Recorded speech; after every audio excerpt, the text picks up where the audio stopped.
ಮುಂಬೈ ಪಾಲಿಕೆಯಲ್ಲಿ 227 ವಾರ್ಡ್ಗಳು 76 ವಾರ್ಡ್ಗಳಲ್ಲಿ ಬಿಜೆಪಿಗೆ ಮುನ್ನಡೆ ಸಿಕ್ಕಿದೆ. 227 ವಾರ್ಡ್ಗಳಲ್ಲಿ 76 ವಾರ್ಡ್ಗಳಲ್ಲಿ ಬಿಜೆಪಿಗೆ ಮುನ್ನಡೆ ಸಿಕ್ಕಿದೆ. ಸಿಂಧೆ ಶಿವಸೇನೆ 32 ಕಡೆಗಳಲ್ಲಿ ಜಯಬೇರಿ ಬಾರಿಸಿದೆ.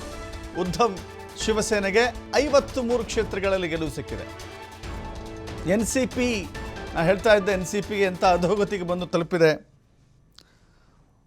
ಒಂದು ಕಾಲದಲ್ಲಿ ಎನ್ಸಿಪಿ ಮುಂಬೈನ ಅಧಿಕಾರ ಚುಕ್ಕಾಣಿಯನ್ನು ಹಿಡಿದುಕೊಂಡಿತ್ತು. ಬಟ್ ಈಗ ಖಾತೆಯನ್ನು ಓಪನ್ ಮಾಡದಂಥ ಸ್ಥಿತಿಗೆ ಬಂದು ತಲುಪಿದೆ ಅಂತ ಹೇಳಿದ್ರೆ ಎಂಥ ಹೀನಾಯ ಸ್ಥಿತಿಗೆ. ಒಂದು ರಾಜಕೀಯ ಪಕ್ಷವಾಗಿ ಹೇಗೆ ತನ್ನ ಅಸ್ತಿತ್ವವನ್ನು ಕಳೆದುಕೊಳ್ಳುತ್ತೆ ಅನ್ನೋದಕ್ಕೆ ಮುಂಬೈನಲ್ಲಿ ಕಳೆದುಕೊಂಡಿರುವ ಎನ್ಸಿಪಿಯೇ ಇದಕ್ಕೆ ಸ್ಪಷ್ಟ ಉದಾಹರಣೆ. ಇನ್ನು ಕಾಂಗ್ರೆಸ್ಗೆ 10 ಕ್ಷೇತ್ರದಲ್ಲಿ ಮಾತ್ರ ಗೆಲುವಾಗಿದೆ. ಒಂದು ರಾಷ್ಟ್ರೀಯ ಪಕ್ಷ ಕೇವಲ 10 ಕ್ಷೇತ್ರಗಳಲ್ಲಿ ಗೆಲ್ಲಲು ಮಾತ್ರ ಸಫಲವಾಗಿದೆ, ಸಮರ್ಥವಾಗಿದೆ. ಗೆಲ್ಲಲು ಅಂತ ಹೇಳೋದಕ್ಕಿಂತ ಹೆಚ್ಚು ಕಮ್ಮಿ ಮುನ್ನಡೆ ಅಂತ ಹೇಳೋದು ಸೂಕ್ತ ಆಗುತ್ತೆ. ಪರಿಪೂರ್ಣ ಚಿತ್ರಣ ಬರುವವರೆಗೂ ಕೂಡ ಅದನ್ನು ಹಾಗೆ ಗೆಲುವು ಅಂತ ಹೇಳಲಿಕ್ಕೆ ಸಾಧ್ಯವಾಗೋದಿಲ್ಲ. ಇವತ್ತು ಮತ ಎಣಿಕೆ ಪ್ರಕ್ರಿಯೆ ಸಾಗ್ತಾ ಇದೆ.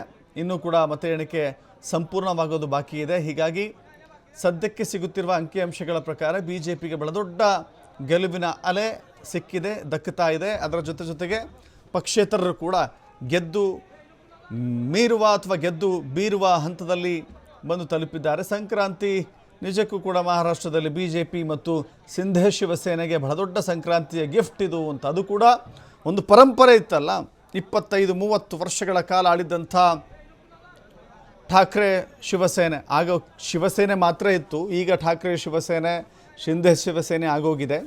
ಬಟ್ ಶಿವಸೇನೆಯ ಒಂದು ಪ್ರಾದೇಶಿಕ ಪಕ್ಷ ಹೆಂಗಿರಬೇಕು ಅಂತ ಹೇಳಿದರೆ ಶಿವಸೇನೆ ರೀತಿಯಲ್ಲಿರಬೇಕು, ಜನ ಅದನ್ನು ಹೇಗೆ ಅಪ್ಪಿಕೊಂಡಿದ್ದಾರೆ ಅನ್ನೋದು ಮಾತಿತ್ತು. ಪ್ರಾದೇಶಿಕ ಪಕ್ಷವಾಗಿ ಎಷ್ಟು ಗಟ್ಟಿತವಾಗಿತ್ತು ಅನ್ನೋದಕ್ಕೆ ಶಿವಸೇನೆ ಇಡೀ ದೇಶದಲ್ಲಿಯೇ ಉದಾಹರಣೆಯಾಗಿತ್ತು.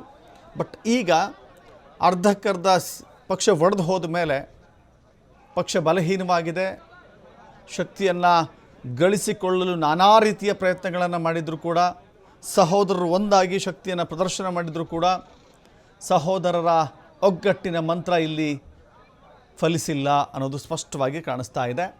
ಸದ್ಯಕ್ಕಂತೂ ಮಹಾರಾಷ್ಟ್ರದ ಗದ್ದುಗೆ ಬಿಜೆಪಿ ಮತ್ತು ಶಿಂಧೆ ಶಿವಸೇನೆಗೆ ಸಿಗುವ ಬಹುತೇಕ ಗೆಲುವಿನ ಹಂತದ ಅಧಿಕಾರ ಗದ್ದುಗೆ ಸ್ಥಾಪಿಸುವ ನಿಟ್ಟಿನಲ್ಲಿ ಮುಂದುವರಿತಾ ಇದೆ.